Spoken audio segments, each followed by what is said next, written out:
Greetings everybody, Dragon here, and I wanted to do a video about one of my favorite characters of all time, specifically the reason this character doesn't have many adaptations in other forms of media. The character in question is Jason Todd, aka the Second Robin, aka the Red Hood. Before I start, here is a brief history of the character. Post-Crisis Jason Todd, which is the most known version of the character to date, was introduced in the comic series of Batman that started in 1940, in the issue 408. He was introduced as an orphan street kid with anger issues that somehow manages to steal the Batmobile's tires and made Batman laugh in the anniversary of his parents' deaths. Afterwards, he helps Batman defeat Ma Gunn and her crew, thing that grants him the spot for the role of the new Robin in the series. Jason has a relatively short period as Robin that ended with his death by the hands of the Joker. Later, he comes back as the bloodthirsty Red Hood, determined to take revenge on the Joker, Bruce, and the Bat family as a whole. Jason has appeared in around 600 comics as both the main and side character, and has been adapted 8 times in other forms of media.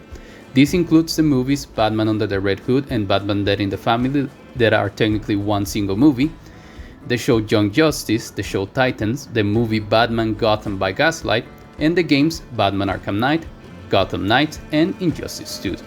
And this is a bit of a side note from my part. After the bastardization of Jason's character in the show Titans, I was honestly surprised by the fact that this show got a 4th season. Just wanted to mention. Now, why does he have so few adaptations? I think that these can be summarized in 2 simple answers. A. Jason's story deals with a lot of touchy topics that make it hard for him to appear in family-friendly content.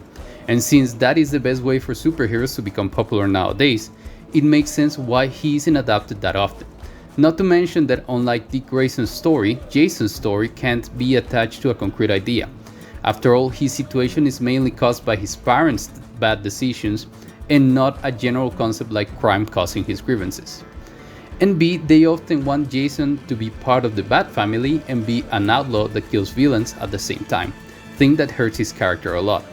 This is because it puts Jason in a weird state in which he doesn't want to stop killing villains, but he does stop to fit inside the family, and because he never wants to stop killing criminals, he ends up doing something that gets the Bat family mad at him, so he becomes an outlaw.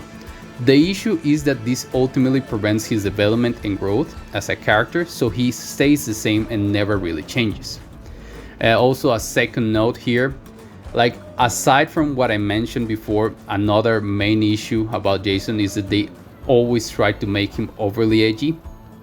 Like whoever decided to give Jason a crowbar as a weapon needs to be fired immediately. Like if there is a need for a non-lethal weapon for Jason to have so he can fight alongside the Bat family, give him brass knuckles. They fit better with his personality, his street background, and his fighting style as a whole. None of these overcompensating edgy bullshit they're doing right now. Now, how can this be fixed? In my opinion, there are 2 main solutions for like all the issues I mentioned before. The first one is the one that I would like the least, and it has to do with the idea of Jason being fully redeemed, giving up killing for good, and rejoining the Bat family as a permanent member. Something similar to his story for the game Gotham Knights. This I wouldn't recommend because it takes away that individuality of the character and the thing that sets him apart from the other Robins. The second main solution I can think of, and the one that I would like the most, will basically have him drawing a defined line, as in he will no longer kill every single criminal he encounters, but he will also make sure that the deranged, unreasonable villains like the Joker, the Mad Hatter, Calendar Man, Sass, etc. are put down for good, basically making it clear he won't be a part of the Bat family actively.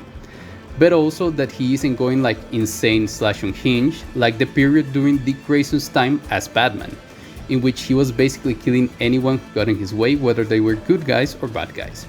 He will also make sure that he doesn't kill inside Gotham, solely to not cause unnecessary confrontation between himself and the Bat family.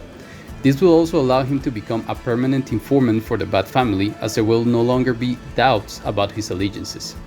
Also, there will be a non-violent confrontation between Jason and Bruce, in which Jason makes clear he can no longer accept the holes in Bruce's methods, but also admitting that not every criminal deserves death.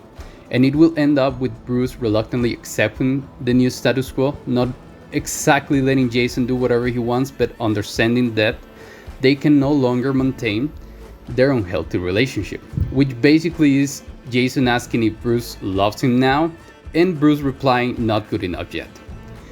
This way, Jason will be able to finally develop and grow without the bad family influence, giving him a chance to truly become his own character. Now lastly, I will add to the description of this video the entire reading list for Jason's comics in chronological order. And that is about it. Thank you for watching, hope you enjoyed the video, hope to hear from you in the comments, and I hope to see you next time